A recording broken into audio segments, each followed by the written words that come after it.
কক্সবাজার মহাসড়ক ৬ লেন করার দাবিতে মহাসড়ক অবরোধ করে বিক্ষোভ কর্মসূচি পালন করছেন স্থানীয়রা।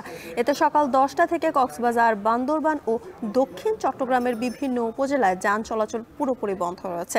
বিস্তারিত জানাতে চট্টগ্রাম কক্সবাজার মহাসড়কের কেরানীহাট থেকে যুক্ত হচ্ছেন সহকর্মী কাজী মাহফুজ। মাহফুজ, মহাসড়ক অবরোধের কারণে যাত্রীদের দুর্ভোগের অবস্থা কেমন দেখছেন এবং আন্দোলনকারীরা কি বলছেন জানাবেন। জ্যোতিকা, সর্বশেষ তথ্য দিয়েই শুরু করছি। আমরা দেখেছি ঠিক 10টার দিকে মূলত আন্দোলনকারীরা ব্লকেট কর্মসূচি শুরু করে, অর্থাৎ সাতকানিয়ার যে কেরানীহাট মোড়, এই মোড়েই মূলত তারা পুরো রাস্তা ব্লক করে রাখে, যার কারণে চট্টগ্রাম বান্দরবানের সাথে যোগাযোগ পুরোপুরি বন্ধ হয়ে যায়। তবে পুলিশ প্রশাসন, সেনাবাহিনী, একই সাথে স্থানীয় প্রশাসনের আশ্বাসে আমরা দেখেছি 1 ঘন্টা পর অবরোধকারীরা তাদের ব্লকেট তুলে নেয়। যদিও আমরা এই মুহূর্তে দেখতে পাচ্ছি আন্দোলনকারীদের একটি অংশ আবারও রাস্তায় নেমে পড়েছে। তারা বলছে তাদের প্রশাসনের পক্ষ থেকে যে আশ্বাস দেওয়া হয়েছে সেটিতে তারা সন্তুষ্ট নয়, যার কারণে তারা আবারও একটি অংশ রাস্তায় নেমে পড়েছে, তারা আবারও ব্লক দিয়ে রেখেছে। আমরা দেখতে পাচ্ছি তার আগে 5 মিনিট আগে আমরা দেখেছিলাম ব্লকেট কর্মসূচি স্থগিত করা হয়েছিল, যার কারণে যে যানবাহনগুলো আটকে গিয়েছিল সেগুলো কিন্তু আবার স্বাভাবিকভাবে যাতায়াত শুরু করে।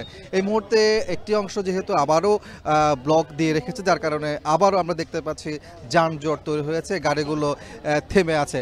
আপনাকে বলে রাখি যে চট্টগ্রাম কক্সবাজার যে মহাসড়ক, এটি 6 লেন করার দাবিতে কিন্তু দীর্ঘদিন ধরে স্থানীয়রা আন্দোলন করে আসছে। আপনাকে একটা তথ্য দিয়ে রাখি, সেটি হচ্ছে চলতি বছরের শুরু থেকে এখন পর্যন্ত এই মহাসড়কে 155টি দুর্ঘটনা ঘটেছে, তার মধ্যে 150 জন প্রাণ হারিয়েছেন এবং 350 জনের বেশি মানুষ আহত হয়েছেন এই সড়ক দুর্ঘটনায়।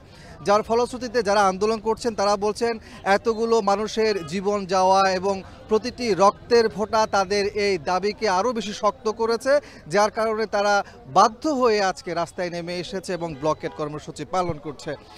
এই যে ব্লকেট কর্মসূচি শুরু হয়েছে, যার কারণে আমরা দেখেছি দূর দূরান্ত থেকে যারা তাদের গন্তব্যে যাচ্ছেন তাদেরকে বেশ ভোগান্তির মধ্যে পড়তে হচ্ছে। বিশেষ করে চট্টগ্রাম শহর এবং ঢাকা থেকে যারা কক্সবাজার কিংবা বান্দরবানে আসছেন, পর্যটক থেকে শুরু করে যারা ব্যক্তিগত কাজে আসছেন, তাদেরকেও যেমন ঝামেলায় পড়তে হচ্ছে, পণ্য পরিবহনে যেগুলো যানবাহন রয়েছে সেগুলোও কিন্তু বেশ ভোগান্তিতে পড়েছে। আমরা দেখেছি 1 ঘন্টার যে কর্মসূচি সেটি স্থগিত করা হলেও এখন আবার একটি অংশ আবারও রাস্তায় নেমে পড়েছে এবং ব্লকেট দিয়ে রেখেছে, যার কারণে আমরা দেখতে পাচ্ছি আবারও যানজট তৈরি হচ্ছে, দীর্ঘ সারি আবারও হচ্ছে, সেই দৃশ্যটি আমরা দেখতে পাচ্ছি। যদিও প্রশাসন একই সাথে আইনশৃঙ্খলা বাহিনীর সদস্যরা তাদের সাথে কথা বলছেন এবং সরকারকে তাদের সেই দাবিগুলো জানানোর আশ্বাস দিচ্ছেন, আমরা এমন দৃশ্যগুলো এখানে দেখতে পাচ্ছি।